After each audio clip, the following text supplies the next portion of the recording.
하나님 감사합니다.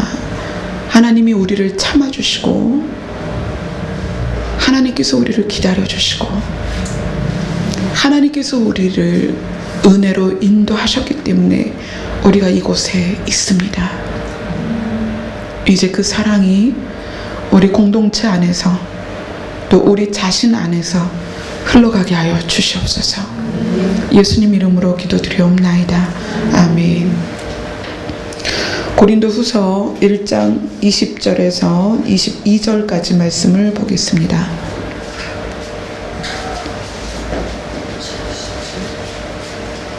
고린도후서 1장 20절에서 22절에 있는 말씀입니다.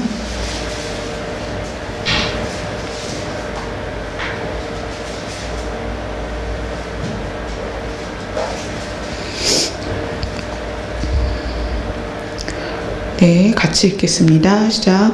하나님의 약속은 얼마든지 그리스도 안에서 예가 되니 그런즉 그로 말미암아 우리가 아멘하여 하나님께 영광을 돌리게 되느니라. 우리를 너희와 함께 그리스도 안에서 굳건하게 하시고 우리에게 기름을 부으신 이는 하나님이시니 그가 또한 우리에게 인치시고 보증으로 우리 마음에 성령을 주셨느니라. 아멘. 보증으로 우리 마음에 성령을 주셨느니라 라는 제목으로 말씀을 보겠습니다. 고린도후서 1장, 2장 중 이 내용은 가볍게 보면 사실 별 얘기가 없어요. 가볍게 보면 어떤 얘기냐면 바울이 고린도 교회의 분열 때문에 고린도 전서를 편지를 썼습니다. 편지를 써서 강하게 권면을 해요. 책망을 합니다. 그리고 들려온 소식이 그걸로 인해서 상처받은 자들에 대한 소식도 오고, 그러니까 바울이 굉장히 마음이 아팠죠. 그래서 디도편으로 또 한 편의 편지를 보냅니다. 그리고 나서 소식이 오지 않고 그걸 기다리면서 바울이 굉장히 마음 아파하다가 연락이 와요. 고린도 교회가 바울의 편지를 통해서 회개하고 그 권면을 받아들이기로 했다라고 해서 바울이 굉장히 기뻐합니다. 그리고서 바울이 고린도 교회를 다시 한번 방문하겠다라고 일정을 잡았었는데 그 일정을 이제 늦추게 돼요. 그러면서 이 고린도 후서 1장 내용은 1장 2장 초반부의 내용은 그거예요. 내가 왜 너네 교회를 지금 고린도 교회를 2차 방문을 지금 미루고 있는지, 이거는 내 계획이 아니고 하나님께서 나를 그렇게 인도하셨어. 내가 변덕이 심해서 간다 그랬다 안 간다 그랬다 이게 아니란다라고 이제 전후 사정을 고린도 교회 성도들한테 이야기를 하는 거예요. 그 부분이 이제 우리가 읽은 본문 전후로 나오는 내용입니다. 그래서 고린도후서 1장, 2장이 그렇게 크게 중요한 내용이 없이 지나갈 수도 있어요. 그런데 여기서 우리가 이제 중요한 부분을 반드시 봐야죠. 어떤 거냐면 하나님께서 이 고린도후서 1장에 하나님의 일하시는 패턴을 명확하게 보여주고 있습니다. 하나님이 일하시는 패턴. 그 하나님이 일하시는 패턴이 20절에 나와요. 우리 본문 읽은 20절에 보면 하나님의 약속은 이렇게 되어 있어요. 구약이 뭐예요? 구약. 말 그대로 옛 약속이에요. 신약이 뭐예요? 새로운 약속이에요. 성경은 약속입니다. 하나님께서 우리에게 말씀하시는 약속이에요. 내가 이렇게 해줄게. 이렇게 될 거야. 너희가 이렇게 하면 이렇게 될 거고 너희가 이렇게 하면 이렇게 될 거야 라는 수많은 약속들이에요. 그래서 아담과 하와로부터 첫 약속이 파기되면서 또 여러 가지 문제들이 생기고 하나님께서는 지속적으로 우리들에게 새로운 약속을 또 주시고 또 주시고 또 주시고 이래서 계시록까지 오죠. 계시록 마지막 약속은 뭐예요? 예수님이 곧 오겠다. 이것도 약속이에요. 이 성경은 하나님께서 우리에게 약속을 적어 놓으신 책입니다. 근데 이 하나님의 약속이 이루어지는 패턴을 오늘 20절에 말씀을 하고 있어요. 어떻게 이루어지고 있는가? 하나님의 약속은 얼마든지 그리스도 안에서 예가 되니, 이 이야기는 뭐냐면 하나님이 약속하신 거에 대해서 예수 그리스도가 반드시 예라고 순종한다는 거예요. 하나님이 우리에게 약속하셨던 것, 결국은 그거잖아요. 이스라엘 백성을 애굽에서 꺼내서 가나안에 들여보내는 것도, 젖과 꿀이 흐르는 가나안 땅에 들어가게 하는 것도 마지막 우리 이 세대를 살고 있는 우리들에게 어떤 교훈이에요? 너희가 이스라엘 백성이 애굽에서 살다가 죽는 게 아니라 가나안에 간 것처럼 너희도 이 세상에서 사는 게 끝이 아니다라는 걸 얘기하는 거잖아요. 너희도 가야 될 가나안이 있어.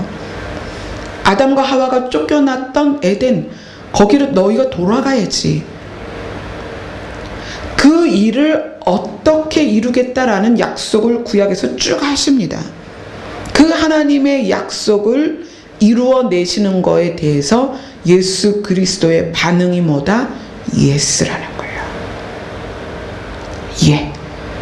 그런데 이것이 그냥 네 하고 순종하는 그 차원에서의 대답이냐? 아니요.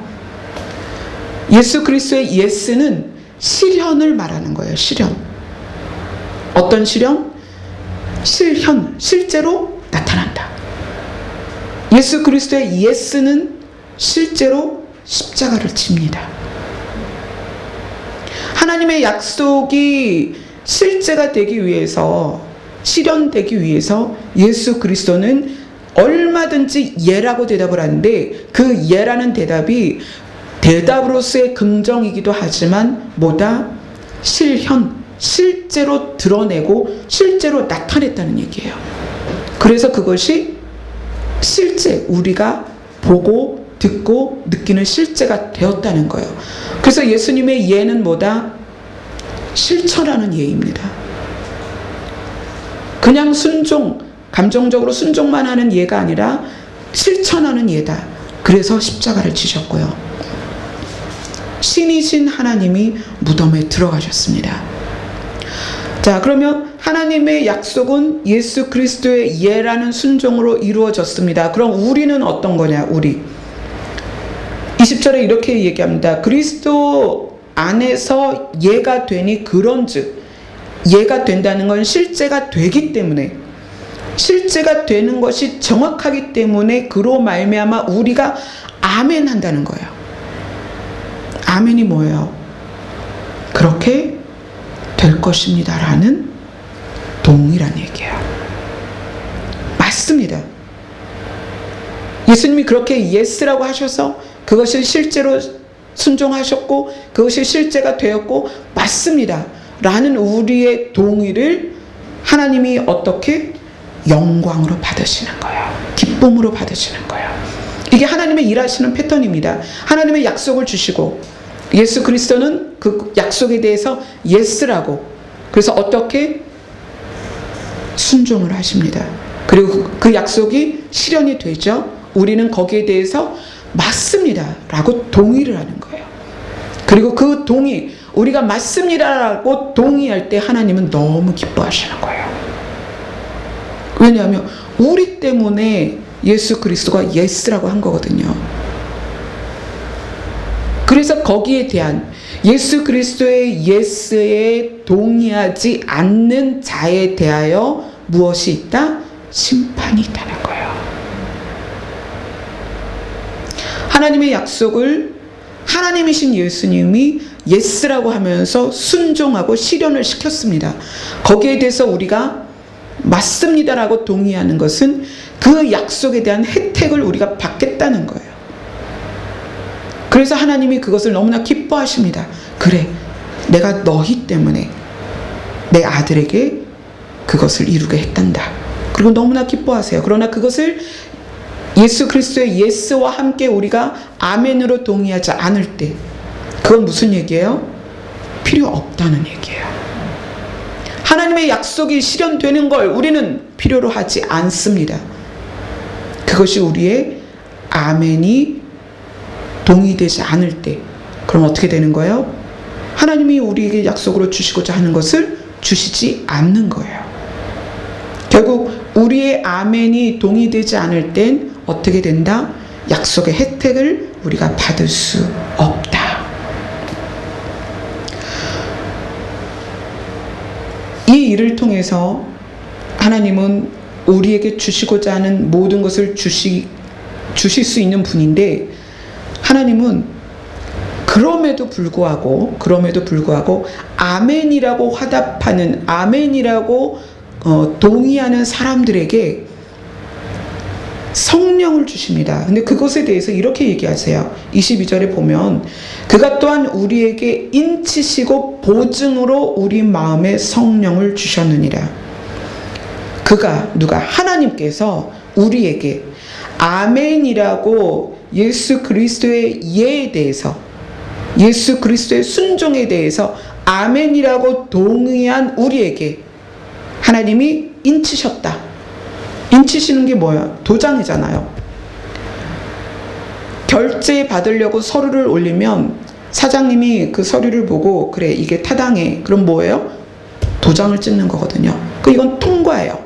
그러니까 예수 그리스도의 순종된 그 삶에, 또 그 예스에 우리가 아멘 하고 동의했을 때 하나님은 우리에게 뭐라고 하신다?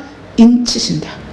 그래, 네가 아멘 했고 동의했지? 이제 내가 너를 구원할 거야. 왜냐면 그게 하나님의 약속이니까. 그런데 그냥 구원하는 게 아니라 보증을 주셨다는 거예요. 보증. 여러분이 여기 보증을 서보신 분이 있나 모르겠어요.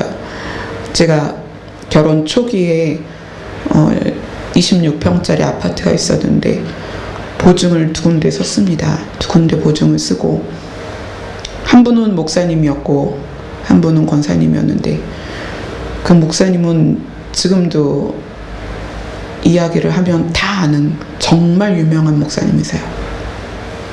그런데 2군데 보증을 섰다가 2분이 다 그것을 갚지 않으셨어요. 그래서 목사님을 통해서 온 그 채무는 5천만 원이었어요. 권사님을 통해서 온 채무는 거의 한 3천 정도 됐어요. 근데 그 5천이라는 걸 우리가 감당할 수가 없고, 또 뭐 써본 것도 아니고, 그래서 그 보증 때문에 파산이 됐습니다. 그래서 아파트 날아가고, 그 충격으로 저도 이제 안면마비가 오고, 저희가 지하로 이사 들어가서 거기서 둘째를 낳았죠. 보증이라는 게 그런 거예요. 뭐예요?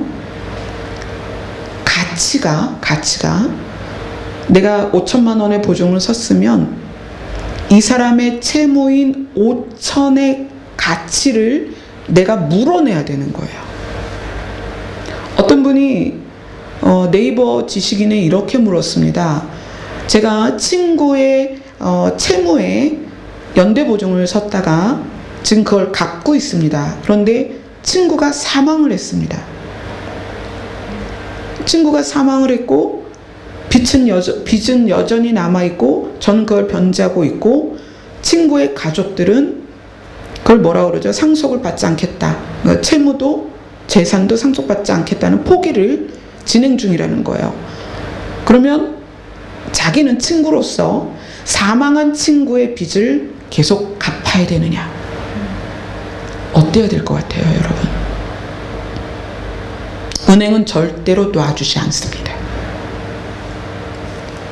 그 친구가 사망했지만 보증을 쓴 친구가 있기 때문에 이 보증 쓴 친구에게 이 사람의 채무를 끝까지 받아내요. 보증이 그렇게 무서운 거예요. 근데 하나님께서 지금 무엇을 얘기하시냐면, 예수 그리스도의 예스의 아멘이라고 화답한 우리에게 어떻게 하시겠다? 인치시고, 그것도 부족해서 뭘 주신다? 보증으로 성령을 주신다는 거예요. 그 얘기는 성령이 구원만큼 값어치가 있다는 거예요. 같은 가치가 있다는 거예요. 그게 뭐예요? 성령이 우리를 구원에 이르도록 우리를 도우시는 분이고 인도하시는 분이라는 거예요. 그러면서 그것을, 성령을 어디에 주셨다? 우리 마음에 주셨다. 그래서 이 부분에 우리 고린도후서 1장 12절에 보면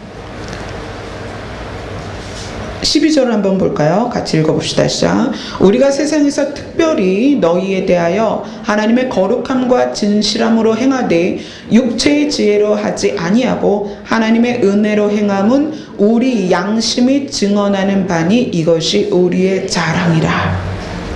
바울이 자기의 양심에 대해서 너무나 자신 있게 이야기를 하고 있어요.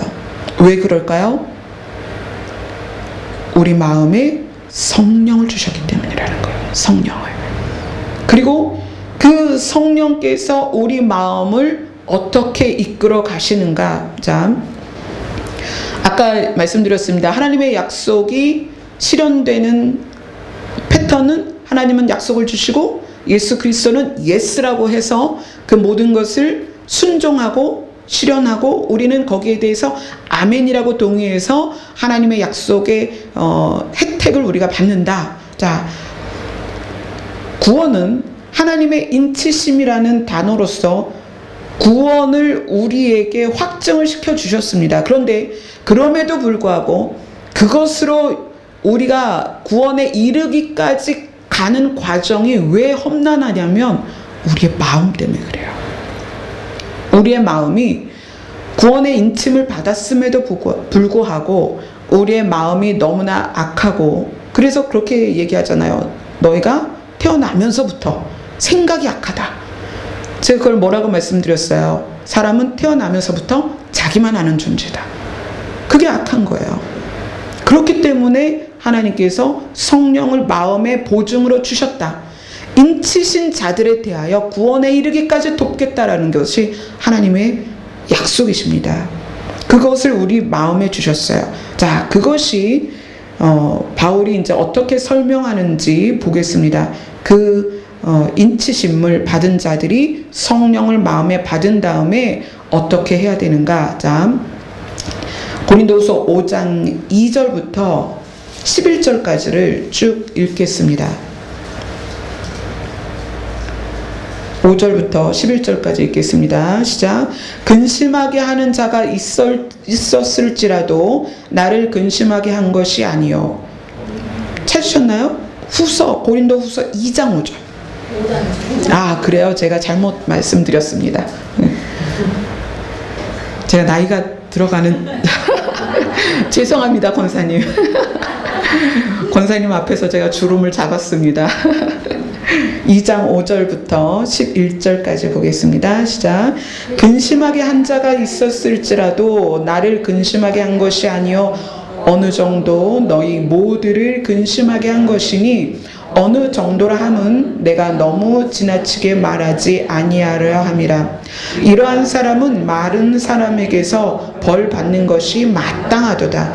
그런즉 너희는 차라리 그를 용서하고 위로할 것이니 그가 너무 많은 근심에 잠길까 두려워하노라. 그러므로 너희를 권하노니 사랑을 그들에게 나타내라.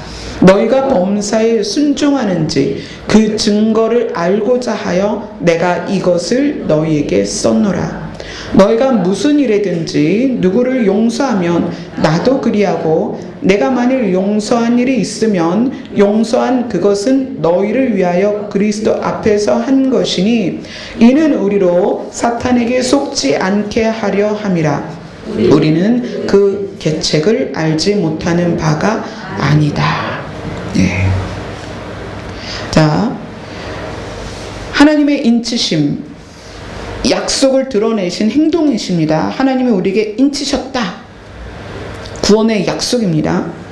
그럼에도 불구하고 우리의 마음이 악하기 때문에 성령을 우리 마음에 주셨습니다. 그리고 바울이 굉장히 중요한 얘기를 합니다. 사랑을 나타내라.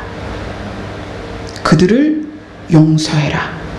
그러면서 그것이 무엇이다? 순종하는지 그 증거를 내가 알고자 하는 거다. 하나님의 약속이 이루어지는 패턴이 예수 그리스도의 예스라고 했습니다. 예수 그리스도의 순종입니다. 여기에는 또 다른 패턴이 나와요. 하나님의 우리를 향한 인치심, 그 인치심이 우리에게 실제가 되는 증거가 뭐다? 순종이다. 순종. 그래서 그 순종을 어떻게 해라? 증거로 나타내라. 사랑하고 용서하는 것으로 너희가 순종하고 있다는 것을 증거로 나타내라. 그러지 않으면 너희들이 사탄에게 속는다. 이 사탄에게 속는다는 것은 어떤 거냐면 사탄에게 이용을 당한다는 거예요. 우리가 인치심을 받았고 성령을 받았는데 우리가 말씀에 하나님의 뜻에 순종하지 않으면 우리가 어떻게 된다? 사탄에게 이용당한다는 거예요. 그리고 자, 성령을 우리 마음에 주신 이유는 우리의 양심, 어떤 양심? 선한 양심으로 돌아가게 하려는 거예요. 왜냐하면 우리가 일상을 살아가면서 너무나 자기중심적이고 이기적이고 나만 알기 때문에 성령께서는 우리 마음을 계속 가르치십니다. 그러면 안 돼. 그러면 안 돼. 우리 마음에 성령이 들어오셔서 우리에게 계속 말씀에 순종하게 하십니다. 순종은 두 가지 순종이 있어요. 행동의 순종이 있고 감정의 순종이 있습니다. 우리가 교회 다니면서 모두 행동의 순종은 하기가 쉬워요. 그런데 감정의 순종이 어렵죠. 감정의 순종 뭐냐? 마음에 동의하지 않지만 행동만 하는 거예요. 그게 누구예요? 바리새인이며 외식하는 자입니다. 우리가 신앙생활하면서 행동으로는 순종이 가능해요. 그런데 마음으로는 그렇지 않단 말이에요. 미워하고 증오하고 시기하고 분쟁을 내 안에 가지고 있으면서 겉으로는 웃을 수 있다는 거예요. 겉으로는 친절할 수 있다는 거예요. 근데 우리의 순종은 어디까지? 감정의 순종까지 가야 합니다. 감정의 순종이 안 되면 바리새인이여 외식하는 자가 되는 거예요. 이렇게 순종으로써 우리가 증거를 나타냈을 때 그 순종의 모습을 보고 사탄이 자기의 요구대로 우리를 끌어갈 수 없다는 것을 사탄도 깨닫게 되는 거예요. 우리가 순종하지 않으면 사탄이 우리를 이용합니다. 자기 마음대로 끌어가요. 그래서 하나님께서 성령을 우리 마음에 주신 거예요. 너희 마음이 너무나 연약하고 또 이기적이고 너만 알기 때문에 성령께서 너희를 돕지 않으시면 인치심을 받았을 때 구원을 이루기까지 늘 사탄에게 끌려다닐 수 있기 때문입니다. 자, 디모데전서를 한번 보고 말씀을 마치도록 하겠습니다. 디모데전서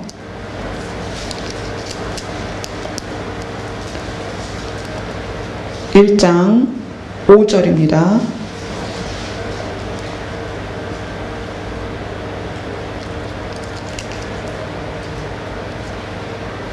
바울이 디모데에게 쓴 편지에서 바울은 무엇을 얘기했을까요? 1장 5절 같이 있습니다. 시작. 이 교훈의 목적은 청결한 마음과 선한 양심과 거짓이 없는 믿음에서 나오는 사랑이거늘. 네. 1장 19절을 같이 보겠습니다. 1장 19절 같이 읽습니다. 시작.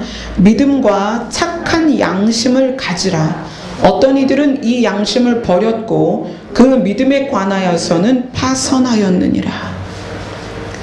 우리가 방주에 대해서 지난주에 배울 때 방주의 설계도는 예수 그리스도다. 그 예수 그리스도 안에 두 가지가 있는데 무엇이다? 예수 그리스도 안에 있는 믿음과 사랑이다. 오늘 여기에서 바울은 디모데에게 이야기합니다. 믿음과 착한 양심을 가져라. 자, 3장 9절 같이 읽겠습니다. 교회 안에서의 감독과 집사는 어떤 사람이어야 하는가? 3장 9절에 이렇게 이야기합니다. 같이 읽습니다. 시작. 깨끗한 양심에 믿음의 비밀을 가진 자라야 할지니. 깨끗한 양심과 믿음의 비밀을 가져야 한다. 자, 이것이 성령께서 추구하시는 사역입니다.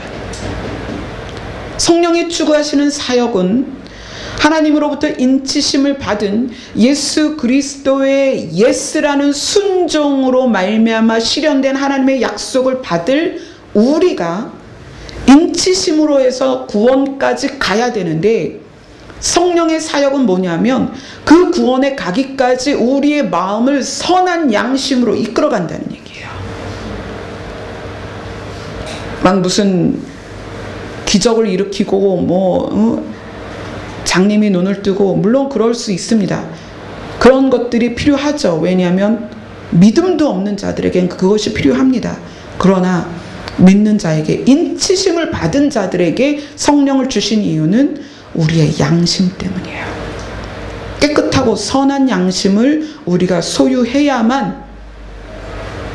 그래서 결국 어떻게 되는 거예요? 예수 그리스도가 다시 오실 때 그리스도의 신부에 오신 뭐예요? 의의 행실. 그 세마포가 의의 행실이잖아요. 그 의의 행실이 어떻게 가능해요? 깨끗한 양심이 있어야 가능하다는 얘기예요. 디모데전서 4장 2절은 그 반대되는 개념을 가르치고 있습니다.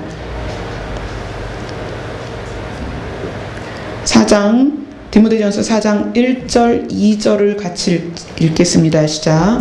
그러나 성령이 밝히 말씀하시기를 후일에 어떤 사람들이 믿음에서 떠나 미혹하는 영과 귀신의 가르침을 따르리라 하셨으니 자기 양심이 화인을 맞아서 외식함으로 거짓말을 하는 자들이라. 자, 아까 말씀드렸죠? 인치심을 받았습니다. 그래서 하나님이 우리에게 보증으로 성령을 우리 마음에 주셨습니다. 성령은 우리 마음을 깨끗한 양심으로 이끌어 가시고요. 그리고 우리는 순종으로서 그것을 증명합니다. 그러나 만약에 우리가 순종하고 말씀에 순종하지 않으면 사탄이 우리를 어떻게 한다? 이용한다고 그랬어요. 근데 오늘 여기 디모데전서에 어떻게 이야기를 해요? 어떤 사람들이 믿음에서 떠나서 귀신의 가르침을 따라가는데 그들의 특징이 뭐다? 양심이 화인을 맞았다. 그래서 외식하고 거짓말하는 자들이다. 양심의 화인을 맞아서 외식하고 거짓말하는 상태가 어떻게 이루어지느냐? 성령께서 우리의 양심을 가르칠 때 순종하지 않는 거예요. 인치심을 받았을 때 하나님은 반드시 우리에게 보증으로 성령을 주십니다. 그런데 인치심을 받아서 그 증거로서 받은 성령께서 우리의 양심을 계속 가르치세요. 선한 양심으로, 깨끗한 양심으로 가도록 계속 가르치십니다. 그러나 거기에 순종하지 않을 때 어떻게 된다? 그 양심이 화인을 맞는다는 거. 그리고 바리새인과 외식하는 자가 된다. 거짓말하는 자가 된다. 어떤 거예요? 아까 말씀드린 어떤 순종이다. 행동의 순종은 하는데 감정의 순종이 안 되는 거예요. 그래서 겉으로는 착하게 선하게 사는 것 같지만 내 안에 악하고 더러운 것들이 여전히 있는 거죠. 우리가 고린도후서 1장으로 다시 한번 가봅시다. 성경은 처음부터 끝까지 한 가지 사건에 주목하고 있다. 뭐다? 에덴에서 쫓겨난 아담과 하와를 에덴으로 들여보내는 것. 그것이 어떻게 실현이 된다? 오늘 바울이 이렇게 이야기합니다. 고린도후서 1장 14절. 고린도후서 1장 14절 같이 읽습니다. 시작. 너희가 우리를 부분적으로 알았으나 우리 주 예수의 날에는 너희가 우리의 자랑이 되고 우리가 너희의 자랑이 되는 그것이라. 여기에서 바울이 뭘 얘기해요? 우리 주 예수의 날. 그게 언제예요? 예수님께서 이 땅에 다시 오시는 날. 그것이 에덴이 회복이 되는 날. 그 날에 대한 하나님의 약속, 그 약속을 예수 그리스도가 예스라는 순종으로 실현을 시켰다는 얘기고요. 우리가 아멘으로 화답했을 때 하나님은 우리를 어떻게 인을 치시는 거예요. 그래, 너 구원 받았어. 그리고 보증으로 뭘 주셨다? 성령을 주셨다. 근데 그 성령께서는 우리 마음에서 뭘 하신다? 우리를 선한 양심으로 이끌어 가시고 우리를 가르치신다. 만약에 그것에 대해서 내가 순종하고 있다면, 선한 양심으로 이끌어가는 성령의 가르침에 순종하고 있다면 어떻게 나타난다? 용서하고 사랑으로 나타난다는 거예요. 그러나 순종하지 않는다면 어떻게 나타나요? 디모데전서에서 있는 것처럼 양심의 화인을 맞고 거짓말하고 외식하는 자가 된다. 어떻게 된다? 믿음에서 떠나 파선하는 자가 된다. 이게 오늘 바울이 정말 아무것도 없는 내용인 것 같은 고린도후서 1장에서 이야기하고 있는 너무나 중요한 사실이에요.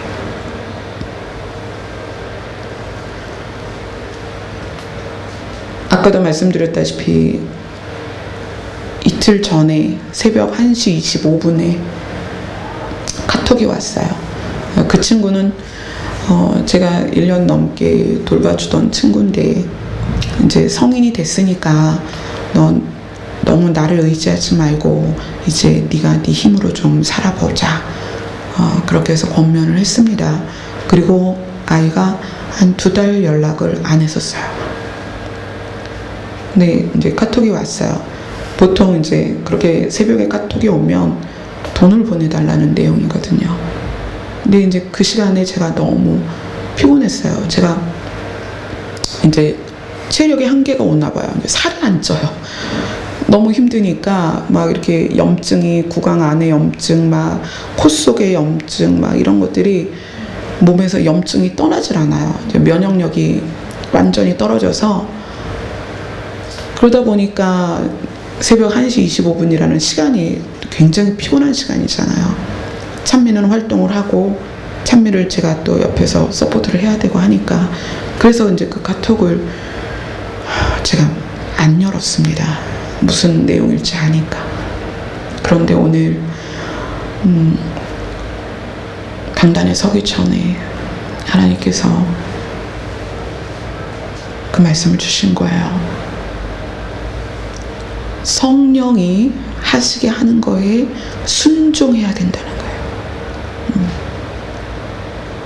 네가 힘들다고 뒤로 빼고 그러지 말고, 누군가 손을 내밀었을 땐 반드시 잡아줘라. 그래서 회개하는 마음으로 아까 여러분들에게 말씀을 드린 거예요. 이제 제가 그 친구한테 다시 연락을 해서 요즘 어떤 어려움이 있는지 같이 이야기를 나누고, 제가 또 도울 수 있는 부분은 함께 돕도록 그렇게 하려고 합니다. 그러면서 뭐라고 말씀하시냐면, 이러한 세미한 음성, 그러니까 아주 작은 거에도 성령께서 말씀하실 때 그거에 불편한 것, 내 마음이 이걸 순종 안 했더니 하나님께서 말씀하시는구나, 이런 작은 거에 불편함을 여러분 느낄 수 있어야 합니다. 이거를 자꾸 하나하나 간과하고 하나하나 흘려보내면 나중에 어떻게 돼요? 양심의 화인을 만난 거예요. 그래서 바리새인이 되고 외식해도 자기 스스로 그걸 알지 못해요. 그럼 어떻게 되는 거예요? 회개를 못하는 거죠. 그래서 파선하는 겁니다. 그냥 구원을 잃는 게 아니에요. 성령의 감동에 순종하지 않기 때문에 우리가 구원을 잃는 거예요.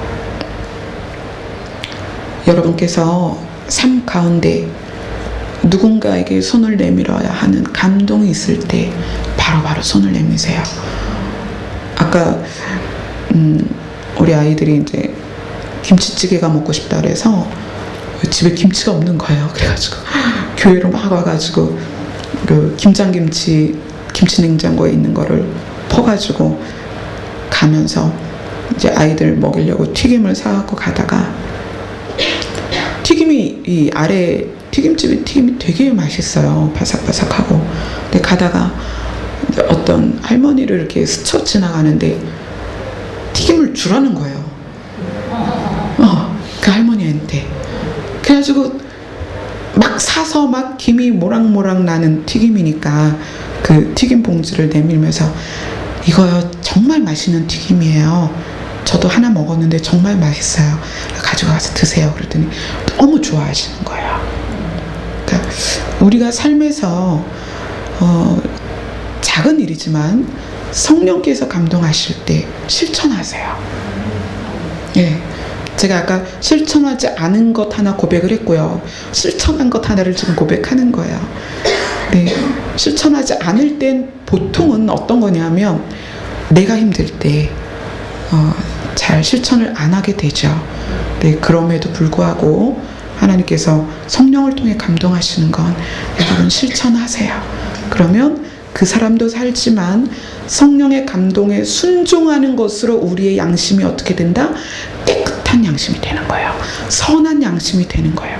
그러해서 그것 때문에 우리의 어떤 삶이 된다? 의로운 행실의 삶이 되는 거고요. 그게 바로 신부의 옷을 마련하는 거예요. 다른 게 아니에요. 그렇게 되는 거예요. 그래서 인치신 자들에게 하나님이 우리를 위해서 성령을 주신 거예요. 막 예언하고 뭐 죽은 자 살리라고 성령을 주시는 게 아니라 우리의 양심, 그것을 선하게 깨끗하게 만들어 가시는 역사를 성령께서 이루십니다. 자, 다음 주에 우리 마음에 성령을 주신 부분에 대해서 한 번 더 나누도록 하겠습니다. 기도하겠습니다. 하나님 감사합니다. 우리를 인치신 것만으로도 너무나 감사한데 우리에게 그 보증으로서 성령을 주셨습니다. 이제 성령께서 우리에게 말씀하실 때마다 순종하게 하시고 그 순종이 우리를 깨끗한 양심, 선한 양심으로 만들어갈 수 있도록 도와주시옵소서. 예수님 이름으로 기도드리옵나이다. 아멘.